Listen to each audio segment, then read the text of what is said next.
The Office theme song is without a doubt one of the most memorable themes in TV show history, in my humble opinion. While the theme song was made specifically for the show, there were several high-profile rock and roll songs that were originally considered to be the show's theme. That's what we're going to explore in today's video.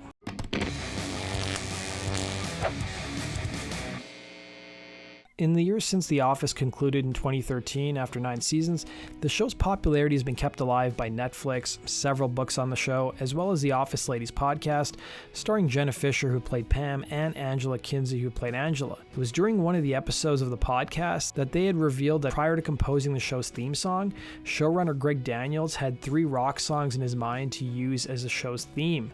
The Office theme would be created by composer James Ferguson, who had a long resume of working on TV shows and movies, including NCIS Los Angeles, Melrose Place, The Terminator, Charlie's Angels Full Throttle, and This Is 40. It was during one podcast episode Jenna Fischer revealed that Greg Daniels didn't want to create an original composition, but rather license an existing song. The opening theme of The Office was edited to feature 3 different songs, and Fischer would reveal, and I quote, "He narrowed it down to 3 choices, and he created title sequences to all 3 songs, and he gave DVDs out to the whole cast, and we got a vote on the songs," she'd recall. The songs that were considered for the show included Better Things by the Kinks, Float On by Modest Mouse, and Mr. Blue Sky by Electric Light Orchestra. The podcast host would reveal that Float On was suggested by John Krasinski, who plays Jim, and Angela. The hosts would reveal that when the songs were put to a vote to the cast, they overwhelmingly chose Mr. Blue Sky, and that was it.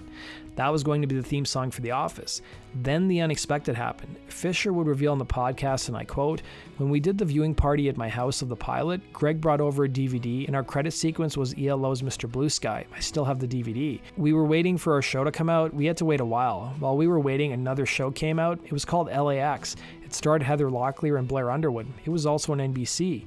They used Mr. Blue Sky as their theme song. We couldn't use it, so Greg had to change it, and that is when Greg hired James Ferguson, or his friends call him Jay, to write our theme song," she'd recall.